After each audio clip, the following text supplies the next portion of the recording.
ലോകം കൊട്ടിഘോഷിക്കുന്ന അമേരിക്കയിൽ നടക്കുന്ന ലോകകപ്പിലെ നെറുകേടുകളെക്കുറിച്ച് ഓർക്കുമ്പോഴാണ് ഖത്തറും റഷ്യയൊക്കെ എത്ര മനോഹരമായിട്ടാണ് ഈ ലോകകപ്പിനെ നടത്തിയതെന്ന്.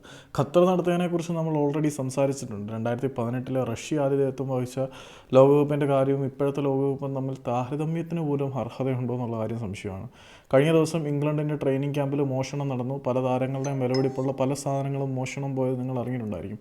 വിഷപ്പാമ്പുകൾ വന്നതിനെക്കുറിച്ചും താരങ്ങളെ ക്രിമിനലുകളെ പോലെ പരിശോധിക്കുന്നതിനെക്കുറിച്ചും മണിക്കൂറുകളോളം വിമാനത്താവളത്തിൽ തടഞ്ഞു വെക്കുന്നതിനെക്കുറിച്ചുമൊക്കെ നമ്മൾ ഓൾറെഡി ഡിസ്കസ് ചെയ്തിട്ടുള്ളതാണ്. ഇനിയിപ്പം റഷ്യയിൽ നടന്ന ലോകകപ്പിനെക്കുറിച്ച് സംസാരിച്ചു കഴിഞ്ഞാൽ അവിടെ ആരാധകർക്ക് ഓരോ ക്ലബിൻ്റെയും ഫാൻസിന് വിസ പോലും ഇല്ലാതെ വന്ന് കളി കാണാനുള്ള സൗകര്യം ഉണ്ടായിരുന്നു. എല്ലാം ഫ്രീ ആയിരുന്നു. പിന്നെ മെട്രോകളും ട്രെയിനുകളും ഫ്രീ ആയിരുന്നു. ഫ്രീ എന്ന് പറഞ്ഞു കഴിഞ്ഞാൽ ആതിഥേയത്വം വഹിച്ച 11 നഗരങ്ങളെയും തമ്മിൽ ബന്ധിപ്പിക്കുന്ന റെയിൽവേ ലൈനുകൾ ആരാധകർക്ക് ഫ്രീ ആയിട്ട് തുറന്നു കൊടുത്തു. ബസ് സ്റ്റേഷനുകൾ ഫ്രീ ആയിരുന്നു. പിന്നെ ഒരു തരത്തിലുള്ള ഡിസ്ക്രിമിനേഷൻസും ഉണ്ടായിരുന്നില്ല. ലോക്കൽ ബസ്സും മെട്രോയും ഫ്രീ ആയിട്ട് ഉപയോഗിക്കാൻ പറ്റി. ഡിസ്ക്രിമിനേറ്ററി ആയിട്ടുള്ള സ്റ്റേഡിയം ബാൻസും മറ്റു കാര്യങ്ങളൊന്നും ഇല്ലായിരുന്നു. താരങ്ങൾക്ക് വളരെ മിനിമലായിട്ടുള്ള ചെക്കും കാര്യങ്ങളൊക്കെ ഉണ്ടായിരുന്നുള്ളൂ. ആരെയും ഒന്നിനും ഒരു തരത്തിലും താമസിപ്പിച്ച് വെച്ചില്ല പുടിൻ്റെ സൈന്യവും അല്ലെങ്കിൽ പുടിൻ്റെ സുരക്ഷാ ഉദ്യോഗസ്ഥരും. റിസർവ് ചെയ്ത ഒരു സീറ്റ് പോലും എടുത്ത് മാറ്റേണ്ടി വന്നില്ല.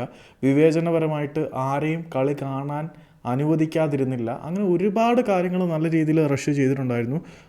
ഈ പറയുന്നത് പോലെ ഇപ്പം ഇംഗ്ലണ്ടിൻ്റെ ക്യാമ്പിനടുത്ത് ഷൂട്ട് നടന്നു, 9 പേർക്ക് പരിക്കേറ്റു. അത്തരത്തിലുള്ള ക്രിമിനൽ ആക്ടിവിറ്റീസും കാര്യങ്ങളും ഒന്നും നടന്നിട്ടില്ല. പണ്ട് യൂറോപ്പിലെ ഫുട്ബോൾ ആരാധകരും അല്ലെങ്കിൽ അമേരിക്കൻ ഫുട്ബോൾ ആരാധകരൊക്കെ റഷ്യൻ ഹൂളിഗൻസ് എന്നൊക്കെ വിളിച്ചവരെ കളിയാക്കുമായിരുന്നു. റഷ്യയിലെ ഹൂളിഗൻസ് പ്രശ്നങ്ങളുണ്ടാക്കുമെന്ന്.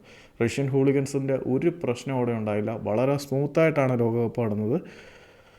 ആരെയും അപമാനിക്കുന്ന തരത്തിലുള്ള പരിശോധനകളോ ഒന്നും നടന്നിട്ടില്ലായിരുന്നു. അപ്പം റഷ്യയും ഖത്തറും ഒക്കെ കാണിച്ചു തരുന്ന എന്താണെന്ന് വെച്ച് കഴിഞ്ഞാൽ ഈ ലോക പോലീസ് കാണിക്കുന്ന അമേരിക്കയിലെ സുരക്ഷാ സംവിധാനങ്ങളൊക്കെ വെറും തേപ്പായിരുന്നു. അവർ ഡൈനാമിക്കായിട്ട് ടിക്കറ്റിൻ്റെ റേറ്റ് ഉയർത്തിക്കൊണ്ടിരിക്കുകയാണ്. ഇവിടെ ഒരു തരത്തിലുള്ള ഡൈനാമിക് ടിക്കറ്റ് റേറ്റ് ഇൻക്രീസ്മെൻറ്റും കാര്യങ്ങളും ഒന്നും ഇല്ലായിരുന്നു. ആരാധകരെ ഒരു തരത്തിലും ചൂഷണം ചെയ്യാതെയായിരുന്നു ആ ലോകകപ്പുകൾ നടന്നത്. ഇപ്പം പച്ചയ്ക്ക് കച്ചവടം നടത്തുമല്ലേ. ഇപ്പം ഒരു കൂളിംഗ് ബ്രേക്ക് എന്നും പറഞ്ഞൊരു സെറ്റപ്പ് എടുത്ത് വെച്ചേക്കുന്നു. അത് ഇടയ്ക്ക് പരസ്യം കാണിക്കാൻ വേണ്ടിയിട്ടാണ്. അതിനെതിരെ താരങ്ങൾ പോലും പരാതി പറയുന്നു. താരങ്ങൾക്ക് വേണ്ടിയിട്ടല്ല ആ ഒരു കൂളിംഗ് ബ്രേക്ക്, ഇവർക്ക് കൊമേഴ്സ്യൽ ആർട്ട് കാണിക്കാൻ വേണ്ടിയിട്ടാണ്.